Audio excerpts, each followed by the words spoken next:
ध्यान कर रही हूँ, आपसे पहली बार मिली हूँ। क्या ईश्वर से भी इसी जन्म में मुलाकात हो पाएगी?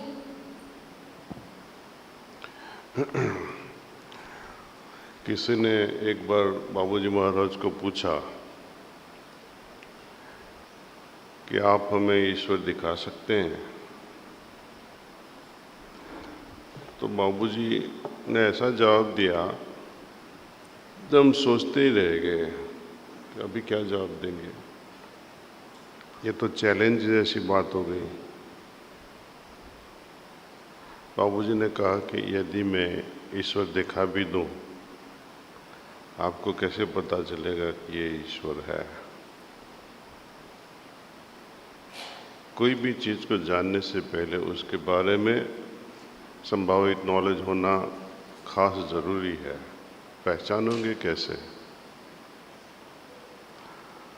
श्री कृष्ण भगवान आज आपको शायद मिल जाए, तो आप क्या कहोगे? वही ड्रेस में आएंगे तो पीताम्बर, बांसुरी, मोर मुकुट। आप बोलेंगे ये तो बेवकूफ़ नाटक वाला आ गया, भगा दोगे। और जब थे तब भी लोगों ने उनको भी मारने की बहुत कोशिश की। दुर्योधन तो उन बहुत घृणा से देखता था, और जो लोग प्रेम से भी देखते थे वो भी नहीं समझ पाए। अर्जुन क्या समझा? वो बोलना पड़ा बार बार, बेवकूफ़ तो लड़, मैं कह रहा हूं तुझे, लेकिन वो भी बैठ गया। कब तक? जब तक उन्होंने अपना असली रूप नहीं देखा, उनको मजबूर कर दिया। लेकिन ईश्वर को मजबूर करना ये प्रेमी का बात नहीं है जी। राधा जी भी प्रेम करती थी। From what level? These are all questions. और इतने हजारों अबजों लोगों में से एक ही आगे बढ़ा, तो इसमें कृष्ण भगवान की कोई भूल नहीं है। कोई पहचान नहीं पाए क्योंकि हम अंधे अंधे हैं ऐसे। तो अंदर से जागृत होना है। अंदर से जागृत होना मीन्स आँख को बंद करना है। आप कभी भी आँखों से दिख नहीं सकोगे,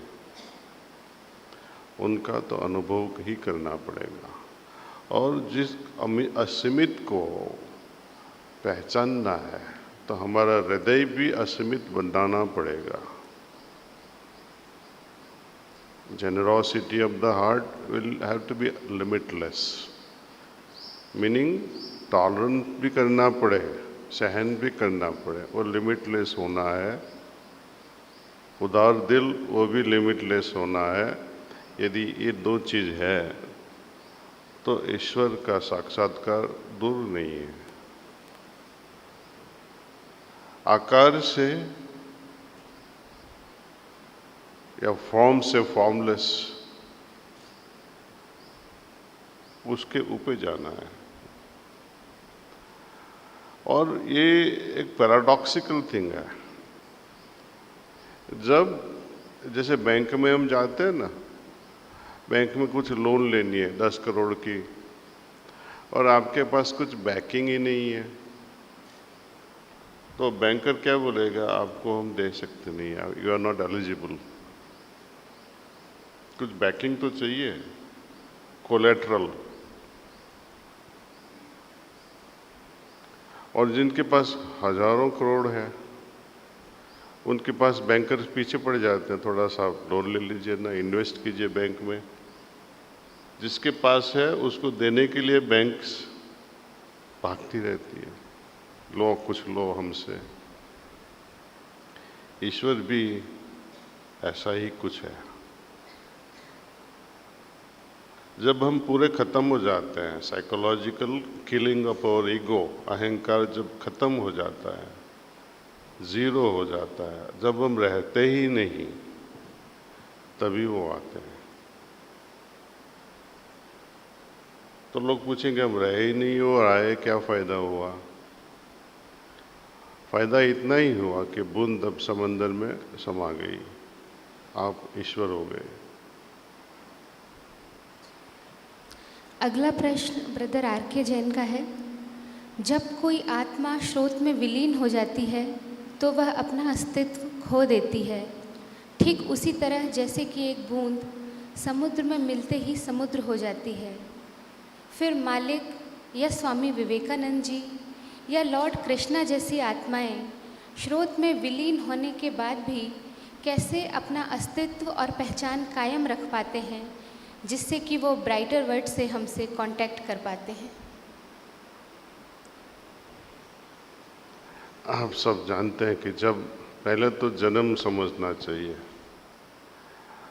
जैसे जैसे माँ बाप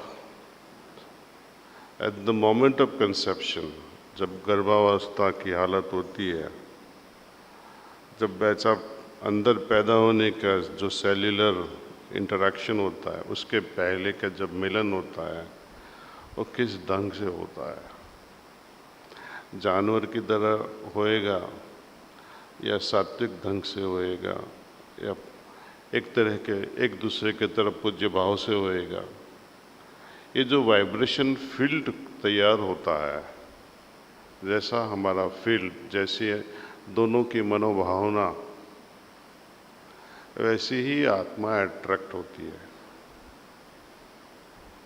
इट्स लाइक लोहा और लोह चुंबक, उसको कॉन्शियसनेस नहीं है फिर भी ऑटोमेटिक लॉक इन की तरफ फिट हो जाते हैं। वैसे ही आत्मा को कोई बेचता नहीं है। जो हम फील्ड क्रिएट करते हैं वैसे ही आत्मा हमारे फैमिली में आ जाती है। जब हम मरने वाले होते हैं, विड्रॉल होता है आत्मा का फ्रॉम मूलाधार तो स्वाधिष्ठान, एंड बाद में ब्रह्मरंध्र से निकल जाता है। लेकिन ब्रह्मरंध्र से किसका निकलता है? जिन आत्माओं ने अपने जीवन में मोक्ष पाया हो। लेकिन ब्रह्मरंध्र से निकालने के लिए कई बार स्मशान में लोग कुहाड़ी से खोपड़ी को तोड़ते हैं। ये गलत है,